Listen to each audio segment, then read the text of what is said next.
If you're a guitarist that's either just getting into the instrument, or even if you have a good skill set for rhythm from open chords, power chords, or even bar chords, but you struggle to take those techniques and apply them to single note licks, this video is just for you. So this video is going to be a sort of overview at different techniques and approaches we can take to the instrument to add nuance, character, and our own personality to the notes that we play, instead of just playing like a robot and regurgitating. So fretting location. What do I mean by that? What I mean is, on the guitar, unlike a piano, where if you press a note, that's the same note forever. Ding, ding, ding, ding, ding. You'll never get a different timbre out of it, except through dynamics playing louder or softer. Guitar is a special instrument because you can play the same notes in multiple different places on the instrument.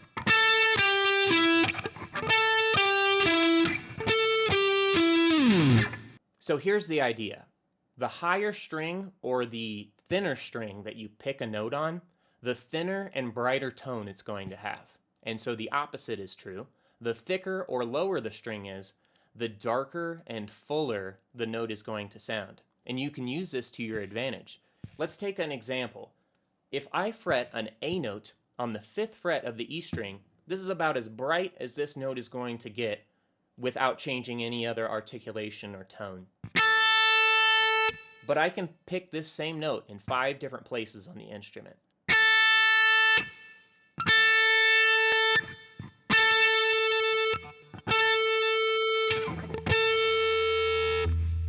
So as I played that same note on thicker and thicker strings, you could hear how that tone switches. So we can take advantage of this with our playing. If I have a riff and I'm playing it in a certain spot, and it sounds cool, but I want it to sound, say, brighter, well, I could scoot it up to a higher string, and you get kind of a brighter, more cutting, high-end tone. And then if I want that to sound darker and kind of in the background or fuller, then I can scoot it up. So just by changing where you fret your notes as far as the position up the neck and on the strings, you'll get a much different tone from the same exact notes. So just like choosing our fretting position is very impactful on our tone, we can also look at where we pick on the plane of the fretboard, and that will also change our tone to be brighter or darker. So when we pick or strum notes on guitar, where do we find ourselves normally with our picking hand? We're typically somewhere around or above the pickups, just shy of the fretboard, or on an acoustic, we're in the sound hole region, right?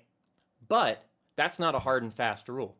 And the more you understand how the picking position really affects the tone, the more you can use it to your advantage. So here's the idea. The closer you pick to the bridge, the brighter and tinnier and more kind of attack that note is going to have. So let's listen here. I'm going to pick 5th fret of the E string, which is that A note we looked at earlier. I'm going to pick kind of in a typical position. And I'm going to keep picking, and as I pick, I'm going to move towards the bridge. So let's listen to how this affects the tone.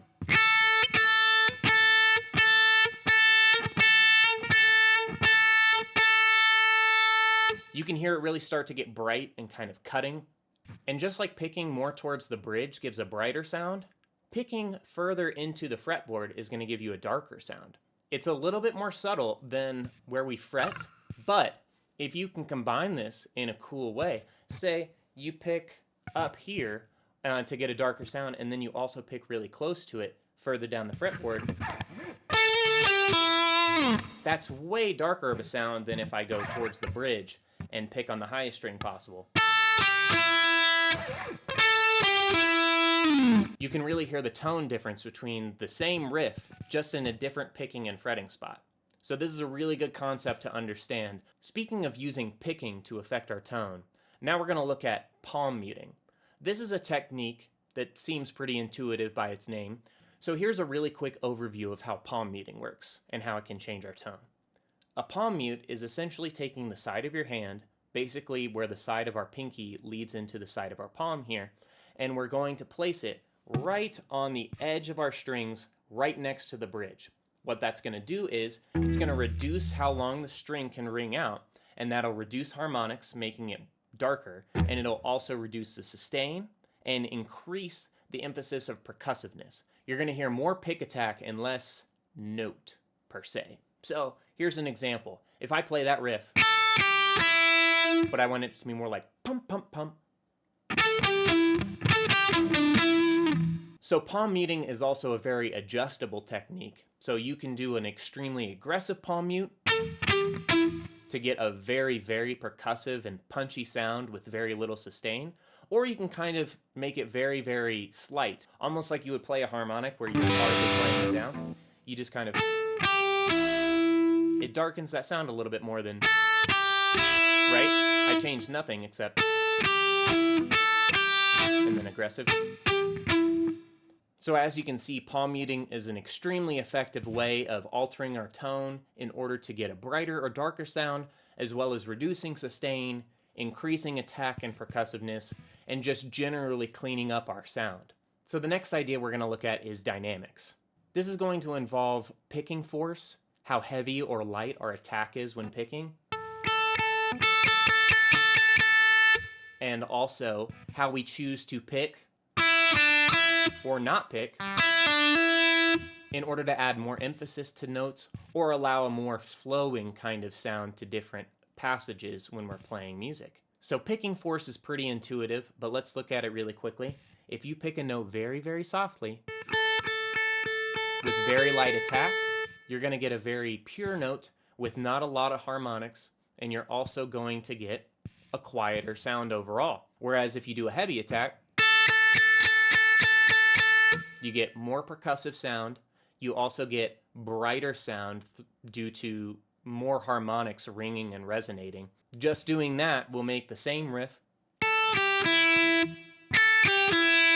sound much different as far as the tone is concerned. And so also with pick attack, we can consider where we pick or don't pick at all in order to create more contrast between accentuated percussive notes and flowy, uninterrupted passages. A couple techniques that we can use to blend notes into each other and not pick them are hammer-ons, pull-offs, and sliding. So if I take this same riff playing here on the 5th fret E string, 3rd fret E string to the 5th fret B string, if I just pick, very, very standard, very plain, all the tones sound the same, almost like you're dialing in a phone number, right? Whereas with legato, let's say we choose to pull off that second note. So automatically, those first two notes get a little bit of a blend. You can hammer on notes even if that string isn't already ringing. I can pick only the first note here. So that third note has lost a little bit of its percussive aspects, and it's flowing a little bit more from that last note. What's more is, I could choose to pick none of them. So even with no picking, I can play notes, and now it's missing that pick attack, and it's much less percussive, more flowy. Let's take that even further and decide, oh, I want to play that E on the open E string instead. So let's do pick, pull off. So that sounds much more flowy than. So on that note, let's look at sliding. We're going to play the same notes, A, but we're going to move it to the 10th fret of the B string, and then we're going to slide down to the 8th fret of the B string, and then finish by sliding down to the 5th fret. And just like with hammer-ons in general, you could hammer on this first note and then slide from there. And it's much different than. Same exact notes, but much different approaches. So we can combine these techniques of pick attack and smooth legato phrasing in order to better mimic how we would actually speak or sing, right? We don't sing like this. We sing like this. And just like we speak, da da da da, we emphasize certain notes, so we can incorporate these techniques in order to better understand how to speak on the guitar, right?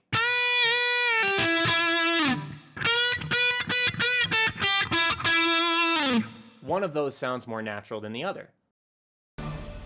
It's free real estate. Another thing about picking that affects our tone is simply what direction we pick or strum in. Let's take a B minor chord as an example. I'm going to play a downstroke, and it's going to sound a little bit darker than when I do an upstrum or an upstroke on it. The reason for that is pretty simple. When I'm playing a downstrum, I'm striking through the bass strings first. And just like when you splash a cannonball into a pool, the biggest impact is right when you hit it. So just like that, when we strum, we're typically going to have more velocity as we enter the pool of our strings, as opposed to getting down below the surface once we sent our splash into the world and got all our friends soaking wet. So a downstrum is naturally going to emphasize the bass note because you're hitting the lower strings first. Compare it to an upstrum.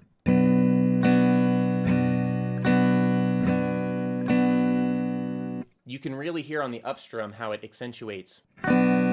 It gets a higher attack, brighter sound. A downstrum is like a boom, and an upstrum is like a chick. And because of that, the beat that we play translates to a slightly different accent for where we strum, and it naturally lines up with how we hear lots of different accents in music. Many styles of music are also going to use just downstrums or just upstrums. The classic example of upstroke only guitar is going to be ska or reggae music. You've almost certainly heard that ska guitar that kind of adds this kind of bouncy feel to it, like a boom, ka, ka, ka. That gets that feel because it's playing on the upbeats and not on the downbeats. So let's get a feel for how that works. I'm going to play a little ska riff with a little B chord, D sharp minor, E, and F sharp here. And then I'm going to play a downbeat bass line for the context. And you'll hear how the upstrokes on the upbeats really give it this kind of ska feel. Let's listen.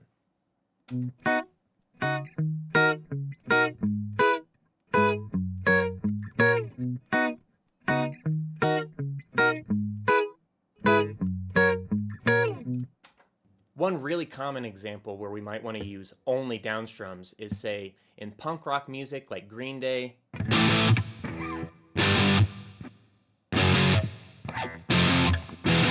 You get this double accent.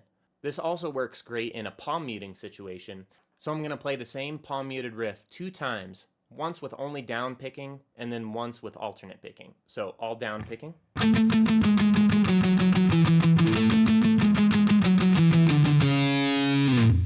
Versus alternate picking.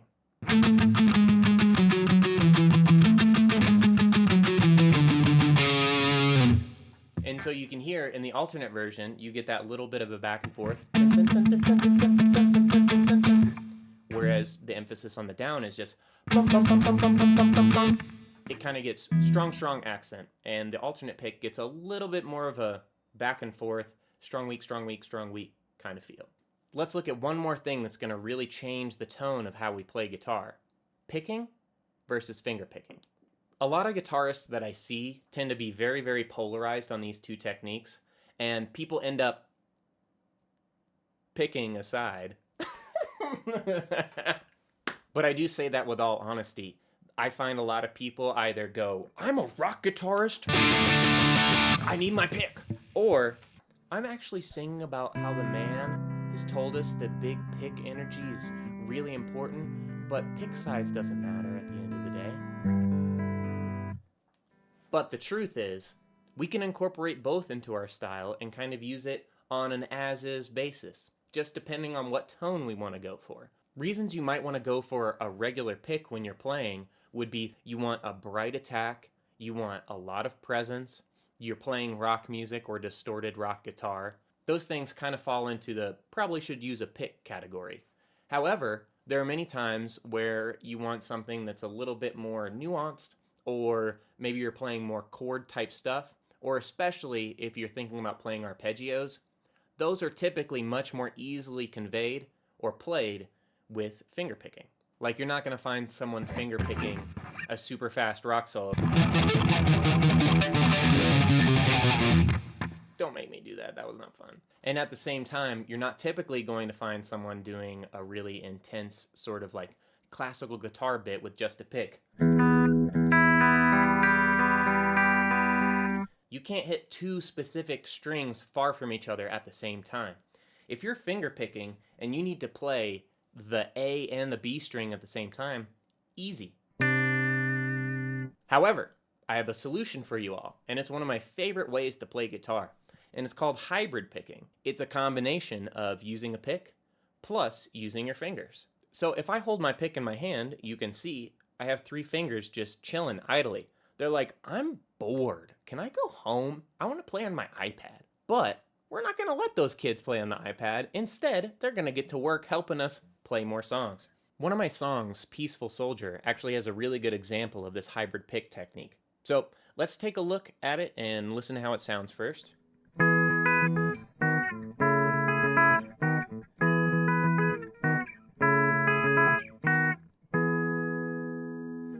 So for this riff, I'm playing bass notes on the A string, and I'm using my pick for those notes.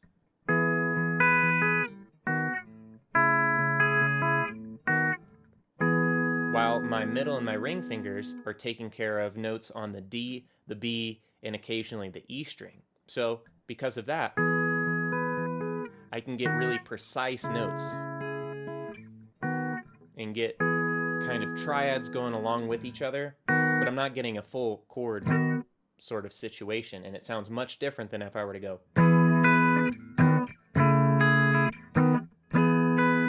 But also, if I were to play this just finger picking, you'll notice it has a different tone. And you would think that not much has changed, but really, simply having that really percussive, attack-filled bass note, it gives a real big punch to this whole thing, and it adds a little bit of extra bite and character. And so the arpeggio gets a lot more pum, ka, dum, pum, pum.